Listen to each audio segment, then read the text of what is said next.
In today's video, we're going to be going over the results of the third practice quiz, the practice quiz for quiz number 3 in the class. And so I want to just, before we sort of dive into that, before we look at the answers, I want to encourage you to have actually looked at all of these questions before you see the answers. This will give you sort of a chance to actually go through and see how you're doing, make sure that you've had a chance to try them. As I've sort of been reiterating throughout the term, it's oftentimes a lot easier to understand a solution that you've been given than it is to come up with one on your own. And so I would encourage you to try to come up with those solutions beforehand, really give it your best effort, and then we'll walk through the solutions today. I'll also point out that, again, just like with the last one, I'm not just going to be giving the answers here. I'll be talking through sort of my thought process, try to explain some other things, explain some ways that we might be able to modify this to hopefully give you a better sense of what is to come for the quiz coming up in class. So with that, I can open up the quiz here. And so the quiz, practice quiz, exact same format as the actual quiz again, right? So it's going to be 20 multiple choice questions, each one A, B, C, D, E, right? And it's going to cover sort of the same types of material, same types of questions are going to be on this one as will be on the actual quiz. So we can take a look at question 1 here. And it says, suppose X and Y are both random variables. Which of the following evaluates to a numeric result? Right? So what are we thinking about here? Well, we know that a random variable, right, either X or Y, is going to be a quantity that depends on the result of a statistical experiment. Okay, so it's going to be some variable that doesn't take on a value until you've performed the experiment. And so we think about random variables as being random, right, because they don't yet have a specific value. They can take on a whole lot of values. There'll be different probabilities that they'll take on any of these different values, but they don't have a value themselves. Numeric quantities, on the other hand, are going to be quantities that actually have some specific number, right? And so random variables don't have a specific number, they have a probability distribution, whereas like the number 7 is just the number of 7, right? There's no randomness there. So what we're looking for here is what is one of these quantities that is actually a numeric result or a numeric quantity, okay? And so if we sort of just take a quick look across the options here, right? The thing I'll point out is option D and option E. Immediately, we can rule those out as being the correct answer because these are random variables, right? X and Y don't have numeric options, they're just random variables. Now, if we look at the remaining options here, right, we have the expected value of X given Y, the expected value of Y given X, and the expected value of Y given X equals 3. So I'll point out two things here. The first is, because this is a multiple choice test, as long as you realize that this quantity and this quantity, the expected value of X given Y and the one of Y given X, are basically the same thing, you've just changed the labels, you know that neither of these can be the right answer, right? That's just process of elimination here. However, if we want to actually be able to figure out how do we know that C is going to be the right answer here, right? The idea is that when you know X equals 3, this right here becomes just some number, right? This is just going to become some specific value. This is the value that we expect Y to be if X is equal to 3. In the case of B, right, we know that this is going to be some function of X, and this one is going to be some function of Y. And because these are functions of X or Y, where X and Y are each random quantities themselves, they remain random quantities, right? If X is random, then X squared is still going to be random. And so because of that, we say that the option is C. And it's just important to remember, if you condition on a specific value, that gives you a number. If you condition on a random quantity itself, that remains random. Okay. So question 2, suppose that we know that the probability mass function of Y given X is given by this specific form over here, right? What is the expected value of Y given X equals 1? So the thing that I'll point out here is that, again, we're conditioning on X equaling 1, right? So we know that this is going to be some number. Anytime that you have a question like this, I would encourage you just to calculate this out by hand yourself, right? And then that way you can actually work through things here. And so if we know that X equals 1, right, then we get to plug in 1 for X here. There is no X in this first term, right? And so then what do we plug in here? Well, we know that Y is going to be in the set 1, 2. Right? Because we plug in X equals 1 here. And so then what do we want? We want the expected value using this as our probability mass function All right, so the expected value of y given x equals 1. We just sum over the possible values for y. Right, so it's going to start with 1 times by the probability that it equals 1, which is 1/2, plus second possible value here is 2 times by the probability it equals 2, which is 1/2, right? This is going to give us 1/2 plus 2/2 is 3/2, right? 3/2, option E is the answer. Okay, so we plug in x equals 1, and then we just use our conditional probability formula there. Option or question C here is going to ask us about the variance of y, right? And what we're told is a whole lot of information. We're told the conditional expectation of y given x, the variance of y given x, the expected value of x, the expected value of y. Now, anytime that we were looking for the variance, right, we saw how we can calculate the variance directly if we're told a probability mass function, or if we're told the expected value of x squared and the expected value of x, right? We saw that on the last quiz. The other way that we've seen how to calculate variance is through the law of conditional, or the law of total variance, right? So we know that the variance of a random variable y is equal to the expected value of the conditional variance, so the variance of y given x, plus the variance of the conditional expectation, right? Remember, this will be on your formula sheet, so you don't need to memorize this. But what this allows us to do is it allows us to move from information about the conditional distribution to information about the marginal distribution, okay? And so this is sort of the hint that we want to be using this is that we're given all sorts of conditional information and we're asked about some marginal information, right? So the law of total variance is going to come in useful for us here. The other thing that I'll point out is, again, when we're conditioning directly on the random variable, these quantities are still random, right? So expected value of y given x is a random quantity, so it has some variance. The variance of y given x is some random quantity, so it has an expected value. And so here, right, we can say the expected value of, and then the variance of y given x is 3x, right? So the expected value of 3x plus the variance of the expected value of y given x, which is 2 plus x. Okay. And now we need to think back and remember, how do we do the expected values and the variances of linear transformations, right? The expected value of ax plus b is a times the expected value of x plus b. Again, this formula is given to you. The variance of ax plus b is equal to a squared times the variance of x, right? So this first term, we want the expected value of ax plus b, where b is 0 and a is 3. This is going to be 3 times the expected value of x. This term, we want the variance of ax plus b, where a is 1 and b is 2. So that's going to be plus the variance of x. And now we can plug these in, right? So the expected value of x is 2.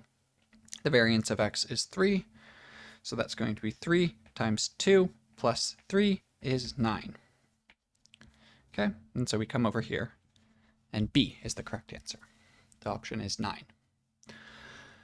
Okay, so question number 4 right now, we want to, we're given the joint probability mass function of x and y, right? And it's given by this sort of expression here.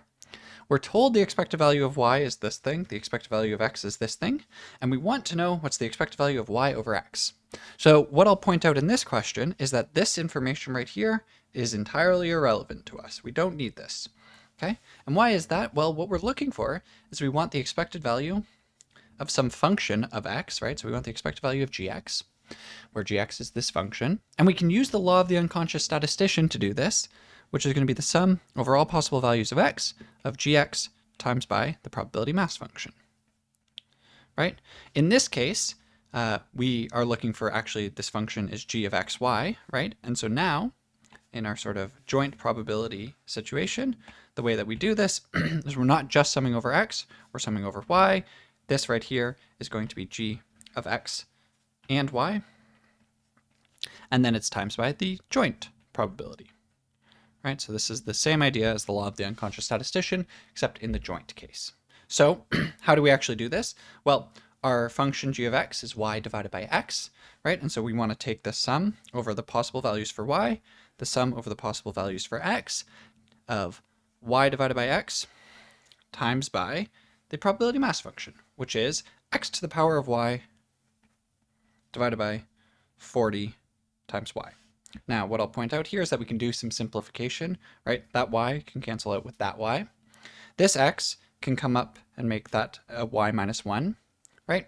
And now what we can do is we can write this as 1 over 40 can come out front. And then we sum over the values of x, and x is going to be in the set 2, 4, right? Y is going to go from 1 to 3.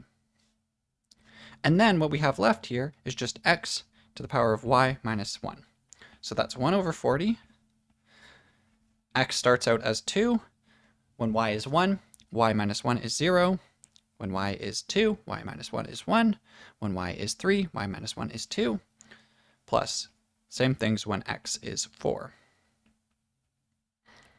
And if you actually work that out, I believe this should give you 28 divided by 40, which is the same thing as 7 over 10, and that should be option C. So C is the correct answer here.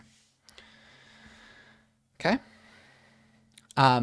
So in terms of question 5, we are told that there is some random variable x with the expectation of x is 3, that y has this probability mass function down here, and it's defined for all of the integers, starting at 1 and going up.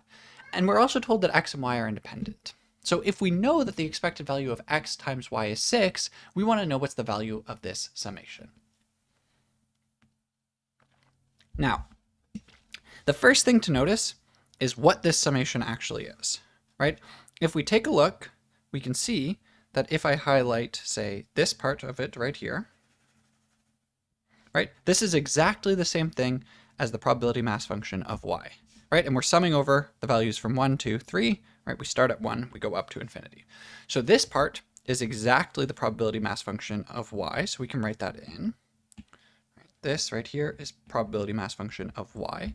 And so we're summing of y times by this, right? And by definition, that is the expected value of y, right? So this question is just asking us, what is the expected value of y? Okay. And so how can we go about finding the expected value of y? Well, we could try to figure out this summation, right? But we're actually told some information that is going to make this easier for us. So the first thing is that we know x and y are independent, right? And if x and y are independent, then we have this result, and again, this result is given to you on your formula sheet, that the expected value of h of x times by g of y is equal to the expected value of h of x times by the expected value of g of y if x and y are independent of one another, right? This isn't true in general, but it is true when we know that they're independent. And so if we take h of x equals x and we take g of y equals y, then by plugging into this formula, what we find is that the expected value of x times y in this case is the expected value of x times the expected value of y. So we're trying to solve for the expected value of y. We know the expected value of x times y is given by 6 here. And we know the expected value of x is given by 3, right? So if we plug all of this into the formula, we have 6 is equal to the expected value of y times by 3. So then the expected value of y has to be equal to 2. Okay. And so 2 should be option B here. And that's how we answer number 5. Okay, so moving on, we'll take a look at number 6 here. All right, we have a set of IID random variables.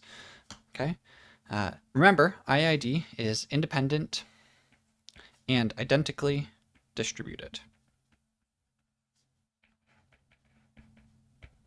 So we know that each one of these x's is going to be independent of every other one of these x's, and we know that all of them have the exact same distribution.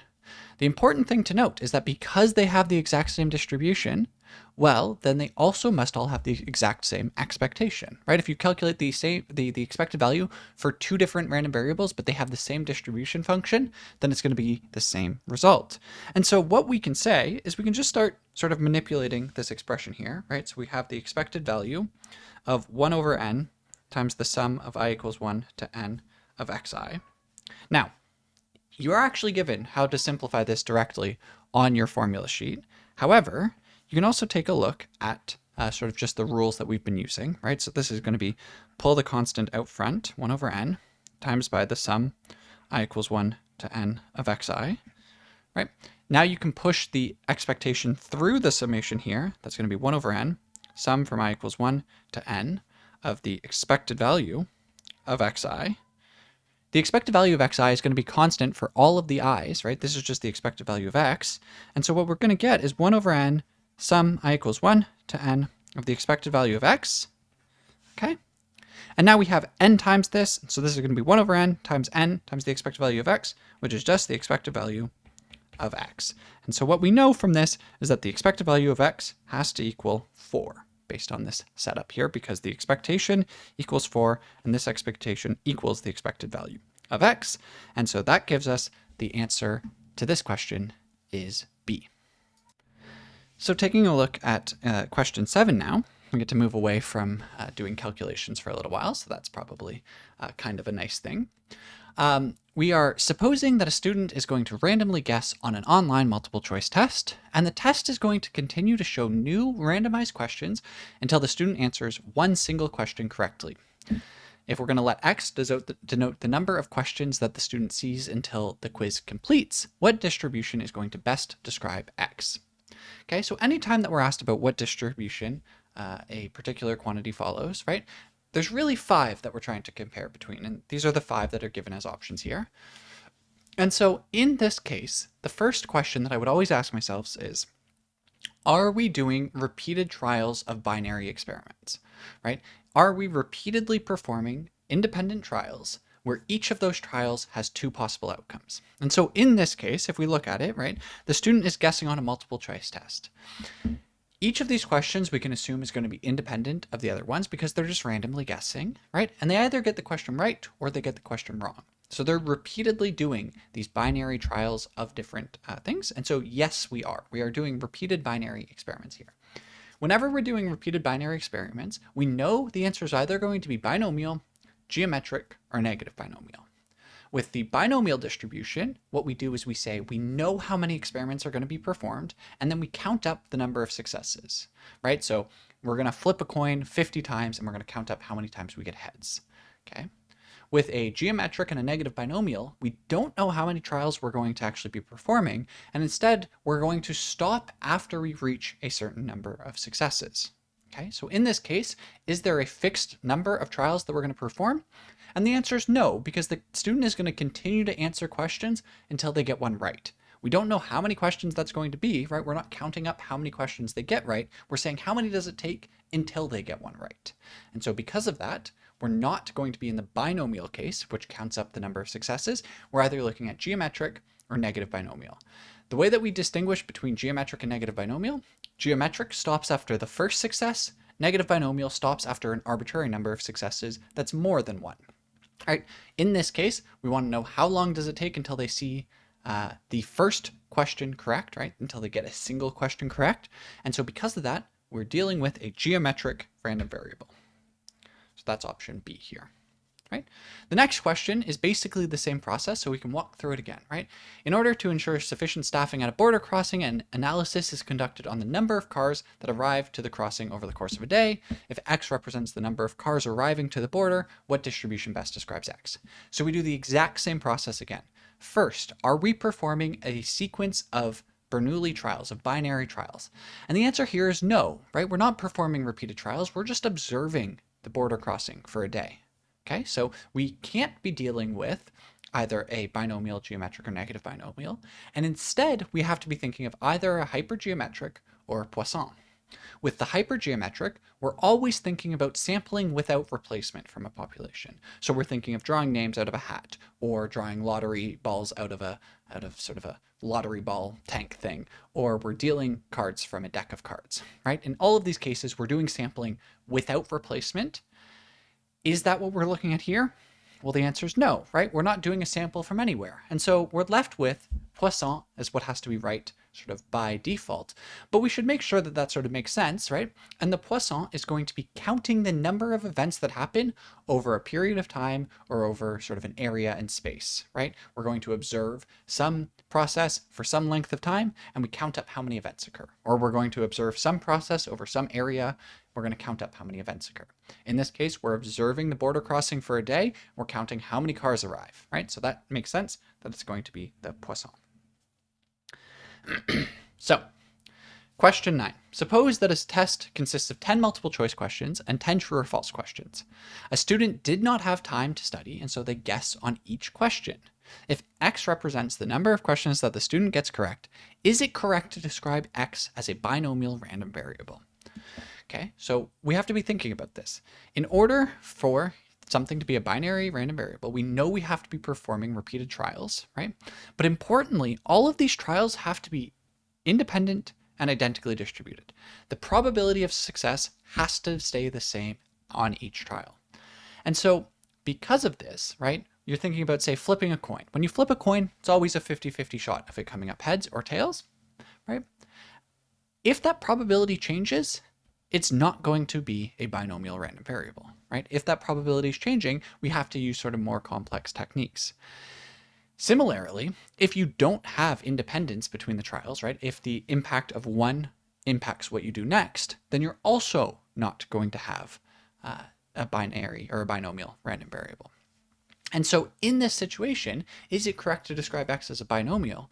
Well, the answer is going to be no, because while all of these are going to be binary trials, and while we can reasonably say that they're all going to be independent of one another, what we can't say is that the success probability is going to be the same, right? Because a multiple choice is going to have, say, 1 in 4 or 1 in 5 chance of getting it correct, whereas the true and false is going to have a 1 in 2 chance of getting it correct. And so that probability changes. And so because of that, we know that it can't be a binary or a binomial random variable. And so if we just go through the options here, no, X would violate the constant probability assumption. That's the issue, right? It's not a constant probability of success all the way throughout. If we look at the other possibilities here, right, X would violate the independence assumption. Well, in this case, they're still all going to be independent, right? If one question depended on the next, then maybe that would be the case. X would violate the known number of experiments, right? And again, here we know how many there is, right? There's 10 of each type of question, so 20 total experiments. If it was like in the previous question, up in question 7, where we were stopping after a certain number, then that would be violated. It's not better described as a geometric random variable, right? That counts how many we have to do until a success. And of course, we've already said that it is not a binomial random variable, right? And so A is the correct answer here.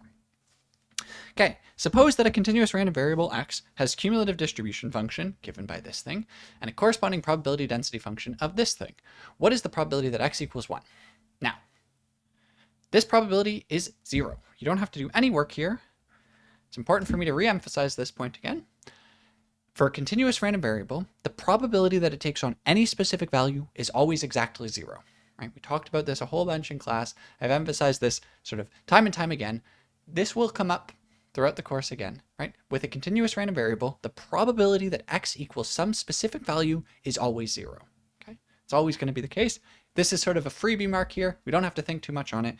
Everything else that's given in this question is just there to sort of be distracting information. We want to know what the probability that a continuous random variable equals some specific value is.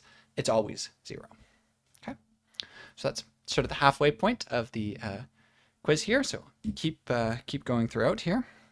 All right, now we're told that X is a continuous random variable, and we have a cumulative distribution function given by this function right here.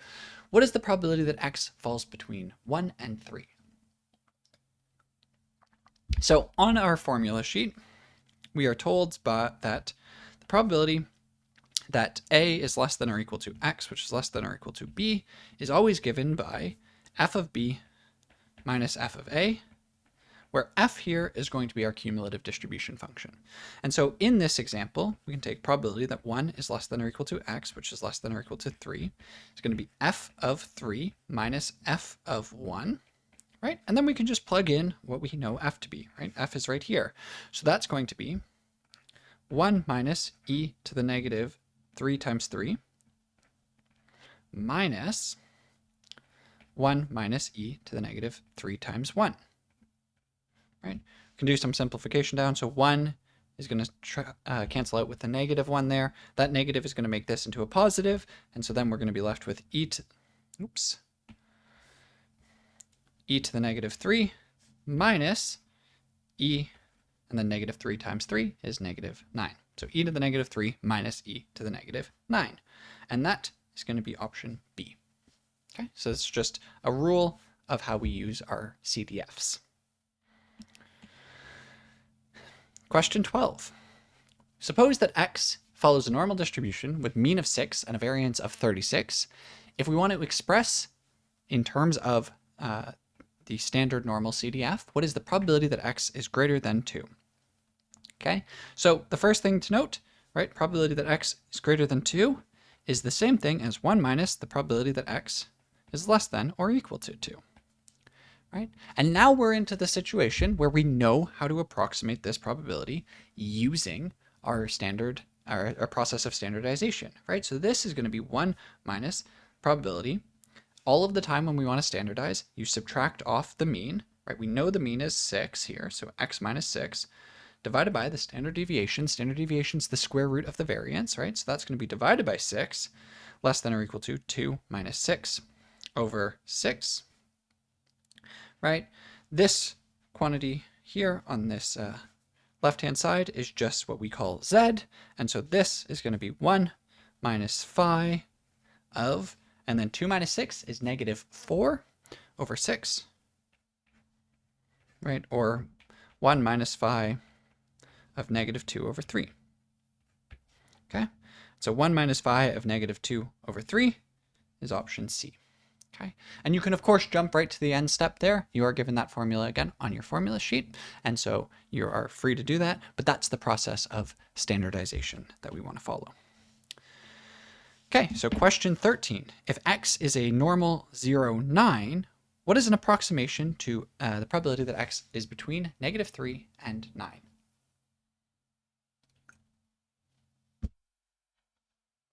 So anytime that we want to estimate normal probabilities, we're thinking use the empirical rule, right? And so the empirical rule tells us that we have that 68% within 1 standard deviation, 95% within 2 standard deviations, and 99.7% within 3 standard deviations for any normally distributed random variable, right? And so if we think about it, the mean here is 0. The standard deviation is 3, right? It's the square root of 9. And so if we actually sort of plot this out, right, we can draw in our bell curve here. We want to know what's the probability that we're greater than negative 3 and we're less than 9. So negative 3 is going to be right here, right? And that's minus 1 standard deviation, right? The mean here is 0. If we go 1 standard deviation down, then we are at negative 3. And we can go up to 3. And what we know is that this red area here is going to be 0.68. Okay. Now the other point that we want to get to is 9 up here, which is going to be 3 standard deviations, right? And if we just throw on the negative 9 over here, then again, from our empirical rule, what we know is that this whole blue area is going to be 0.997. Okay. And what we want here is we want to be able to figure out what is the probability that we fall into just this area here, which I will outline in our pink color. Okay, so how can we figure this one out? Well, what we know is that it's going to be given by sort of this first half region right here, right? And how do we get that region? Well, we know that that region in red is 68. We also know that it's symmetric around 0, right? The normal distribution is always symmetric around 0. And so if we take that 68, we know that 68 has to be evenly divided into 0.34 right here and 0.34 right here, right? And so what we're saying is that this right here, this shaded in region, has to be 0.34. Okay, and so that gives us this first part. Now we want to look at what about this other region over here, right? And maybe I'll come in and shade this differently. We'll shade it in right here in pink. Okay, So what is that region? Well, again, we know that if we were to shade this whole region, that's 0.997, we only want half of that. It has to still be symmetric, right? And so then this one has to be 0.997 divided by 2. Okay, and so the shaded region in pink is 0.997 divided by 2.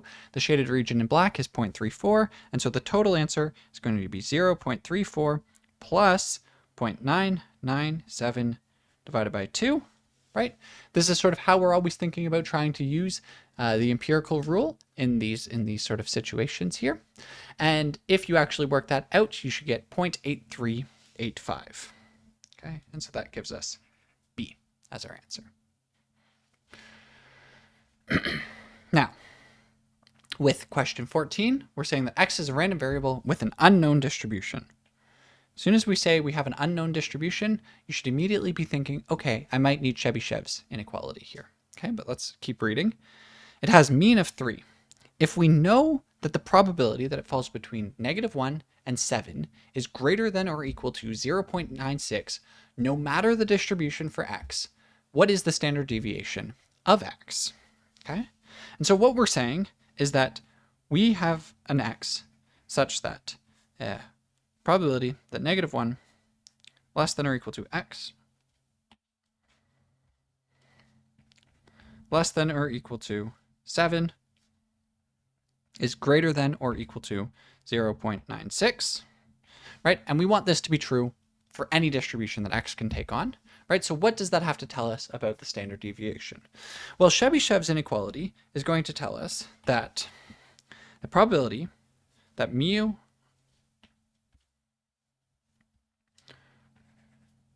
minus k sigma is less than or equal to x, which is less than or equal to mu plus k sigma, is always going to be greater than or equal to 1 minus 1 over k squared. Okay? And so what we can say here is we know that mu, in our case, is going to be given by 3, right? The mean of x is 3. Right? And so if we think about this, we can put in a 3 here, and we can put in a 3 here. And we're saying that 3 minus k sigma is -1, and 3 plus k sigma has to be equal to 7, right? And so then what we know is that k sigma here has to equal 4. Okay, so what we're saying is that k sigma equals 4. Okay, and what we also know is that we have 1 minus 1 over k squared is equal to 0.96. Okay, and so we can solve for k here, right? We get 1 minus 0.96 is equal to 1 over k squared, just moving those two around on their sides there. So that's going to be 0.04 is equal to 1 over k squared. So then that means that k squared is going to be 1 divided by 0.04, or k, in this case, will be equal to 5, right? And so k is equal to 5. So k times sigma is 5 times sigma is equal to 4. So sigma has to equal 4 divided by 5. Okay, so this follows from Chebyshev's inequality, 4 over 5. If we go here, 4 over 5 is answer A. All right, so here, the important thing to note was that we know we have to use Chebyshev's inequality because we're using an unknown distribution, no matter the distribution of x, right? Because of that, you can't use the empirical rule. Sort of the only tool we have in that case is going to be Chebyshev's inequality, and then that's going to allow us to sort of get there, all right? So taking a look at 15 here, we say there's increasing efforts to use data analysis in sports to help optimize the performance and gain a competitive edge. Suppose that the manager of a baseball team is interested in knowing which of the team's pitchers should be used against each of the opposing team's batters. The manager asks the team's data analyst to statistically determine the optimal assignments for each of the pitchers based on the available data. This question is an example of which purpose of statistics. Okay, so remember, we talked about 4 different purposes for statistics: descriptive, inferential, predictive, and prescriptive. In this case, of course, baseball statistics is not going to be the right answer. That's not a purpose for statistics. So we're left with one of the other 4, right? With descriptive, we're just trying to describe some problem. With inferential, we're trying to draw some conclusion. With predictive, we're trying to guess about what's going to happen in the future. And with prescriptive, we're trying to say, what is the best way that we could intervene? Okay. In this case, we want to know how to intervene, right? We want to know which batters should, or which pitchers should we send out against which batters, right? That's a decision that we're actually making. That is something that we want to intervene on. And because of that, we're trying to prescribe the action here. We're trying to prescribe the intervention. Because of that, the best purpose here that we can align to is prescriptive statistics, right? We're trying to decide on how to prescribe action in this case. Descriptive statistics might just ask us to say, which pitchers perform how well against each of the different batters, right? Inferential would be, does it actually seem like which pitcher we choose is going to make a difference against the different batters, right? Does our pitcher choice actually matter? The predictive might be, how well do we think that this pitcher is going to perform against this batter, right? But prescriptive says, which pitcher should we assign to which different batter? Okay. So last page of questions here. We're almost sort of through it all. 16 says a medical study is run to test the efficacy of a new treatment for a rare disease. The study is conducted on 1,000 individuals, 750 of who entered remission during the course of the study.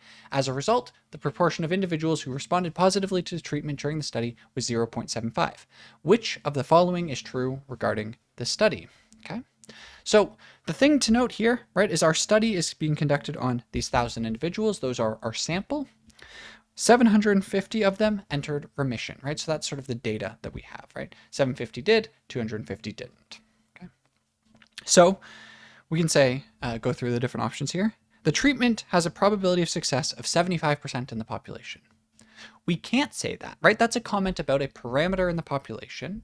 And we didn't observe the full population. We observed a sample of it. We don't know how successful the treatment's going to be across the whole population. Our hope is that our sample is going to be representative, but we can't be certain of that. And we can certainly not be certain enough to say that this is going to be exactly true, right? So no, we don't get to say A is true here. The computed 0.75 is a statistic which is hopefully representative of the success probability in the population.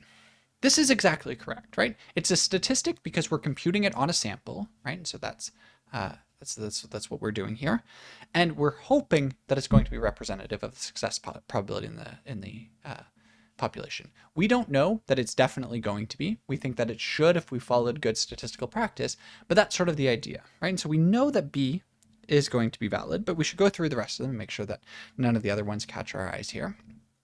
The computed 0.75 is a parameter, which is hopefully representative of the success probability in the population. That's not true, right? It's not a parameter that we're computing here. It's going to be a statistic. And so because of that, we can rule it out, right? This is not true. Now, the last two here, if the population has 10,000 individuals in it, the treatment will have 7,500 of them entering remission if given to all members. Again, this is actually just a rephrasing of the first statement in expectation, right? We would expect that that's going to be the case, but we don't know that for sure. It's not probably going to work on exactly 7,500 people, maybe, 7,527 or, 7,392, right? Who knows? It's going to be something like that, but it's not going to be exact, or at least we don't know that it's going to be exact. So that's no good. If the sample had 10,000 individuals in it, the treatment would have had 7,500 of them entering remission. Again, this is only true if our sample had exactly the same proportion, right? We don't know what sample we're going to get. Maybe we would have gotten unlucky and it wouldn't have worked for anyone in our sample, right? This is why we actually have to do the sample and take all of these things. And so these are all incorrect. C is incorrect because it's not a parameter, which leaves B as the only valid option here. 17.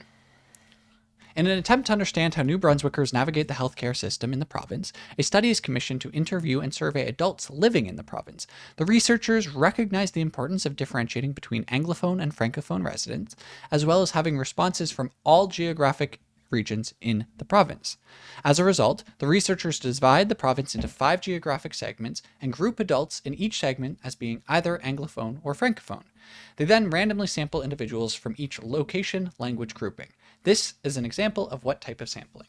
So if we think about what they're doing here, right, they've divided up the population into these different groups, and then they're going to perform a random sample within each group, right? So it's not simple random sample because we don't divide up the population in simple random sampling. It's not a systematic random sample because we're not just selecting every kth individual, right? It's also not multi-stage. We're only doing a single stage of sampling here, okay? So that leaves us with cluster or stratified. The difference between a cluster and a stratified random sample, in a cluster sample, we select full clusters and take all individuals from there, leaving the other groups behind. In a stratified sample, we go to every group and we take some members there into our sample. Right? In this case, we're going to each of the locations and each of the language combinations, and we're taking some of those individuals, pulling them into our sample, and that makes it up, right? And so in this case, it's not cluster, it's stratified. And our strata in this case are going to be the various language location groupings. Okay. Question 18. Population has 100 clusters. Each is of size 20. Cluster random sampling is performed. We select 5 clusters. What's the sample size of the survey? Okay. The important thing to remember here is that when you do cluster sampling and you take a cluster, right? You take all individuals in that cluster. So we're taking 5 clusters. Each of those has 20 individuals. And so 5 times 20 gives us 100, right? 5 of them times 20 gives us our 100. E is going to be our answer here. Okay. Question 19. Which of the following is not best described as a conceptual population? So remember that a conceptual population is a population that we could not actually pull all together into a room or into a large gathering space because some of it is sort of hypothetical. It's not tangibly all existing in the same place at the same time. So if we go through the options here, Canadian adults who voted in the 2021 federal election. Okay, I'll point out that this is already not a conceptual population. Right? There is some set of voters who were adults in Canada who voted in the 2021 federal election. Now, there might be reasons why sitting here today we couldn't pull them all in, right? There's certainly going to be adults who voted in that election who have passed on since then, who are no longer sort of easy to reach. But we can imagine that group of people as actually having been existing in the same time at the same place, right? And so like if you had done this on the day of the 2021 federal election, you could have actually done this, right? And so this is not a conceptual population. But again, it's worth just going through the other ones to make sure that we understand why they all are. So individuals diagnosed with esophageal cancer living in North America, right? This is a conceptual population because there's individuals in the past, there's individuals in the future. If we want to say anything about this population, we don't want to say those who are living in North America right now with a current diagnosis, right? That would be a different population. We just want to say this is something that's going to be true of all individuals here. So this is conceptual because, again, they're sort of past, present, future. It's sort of less well-defined. Grade 10 students in Canada, right? Again, this is the same thing. We're not saying current grade 10 students in Canada. That would become a concrete population. Instead, we're just saying grade 10 students in Canada. And so maybe you wanted to know, like what are grade 10 students in Canada's attitudes towards X, Y, or Z, right? If you're just asking that and you're not asking what are they right now, then we want to know in the past, in the present, in the future, how does this all work? If you want to know how does teaching work, different teaching methods, right? You're asking this in general about grade 10 students in Canada, not about a specific group of grade 10 students in Canada. Doses of a vaccine manufactured at a particular facility. Again, if you think about how they're going to be running sort of their manufacturing line, right? They're going to be manufacturing doses in the past, right now, into the future. If you want to say we want them to be at a particular level of quality, right? You don't want that to be true of just the ones that you're producing in March of 2024. You want that to be true of all doses of the vaccine that are manufactured ever. And so because of that, these are going to be a conceptual population. Customer visits at a local bank branch, same thing is true of the other ones, right? This is a process of people arriving to the bank. Because of that, there's sort of no way that you could just go out and actually sort of define this, but as they arrive to the bank, we can say you are now a member of this population. Leaves A as the option. Okay, so the last question here, which of the following is a benefit of using cluster sampling? It typically results in more precise answers or estimates. It allows for subpopulation analyses in addition to full population analyses. Typically results in more representative samples than simple random sampling. It typically reduces the cost of sampling, or all of the above. Okay. So, first thing to note, it typically results in more precise answers or estimates. No, that's not true. Right? Normally, cluster sampling is going to provide a less good sample because clusters are going to be alike individuals and you're going to be ignoring other parts of the population, right? And so we don't use it because it's going to produce better results. Stratified samples will typically produce better results, but cluster samples won't. It allows for subpopulation analyses. Once again, the answer is no. In this case, you're going to have whole segments of your population that aren't included, right? And so because of that, you won't be able to do an analysis on them. Instead, you're going to have to rely on just the full population analysis. Again, stratified samples allow you to do this, cluster samples don't. Typically results in a more representative sample than random sampling. Once again, that's not typically going to be the case. Ideally, it gives you the same level of representation, but oftentimes we're going to find that you get less representative because you're only sampling from certain segments of your population, right? This is sort of the same issue as the first part here. So then that leaves it typically reduced the cost of sampling. And this is true. Generally, cluster sampling is going to be cheaper to do than simple random or stratified sampling. And because of that, we like it, right? It's when we're resource constrained that we like cluster sampling, even if it provides us with a less good overall sample. Of course, we can eliminate E because not all of the above were true. Okay. And that was the last question for the practice exam. So I hope that that sort of made sense, that cleared up some of these misconceptions, hopefully, or that it sort of added some clarity to these questions. Again, the actual test is going to look quite similar to this. That's going to sort of cover the same types of questions, the same types of material asked about in the same kind of way. So hopefully this is a good sort of last minute refresher. Again, I would encourage you to actually go through, make sure you understand how to do this yourselves, right? Don't just take my explanation, put this video away afterwards, sit down with the test, see if you can work through it all. If you have any questions, feel free to reach out to me. There's of course lots of other practice problems out there. There are a lot in the course notes, all of the examples we've done. That's all great material to practice from. I wish you all the best of luck in your studying, and I will see you in class when we're actually writing the test.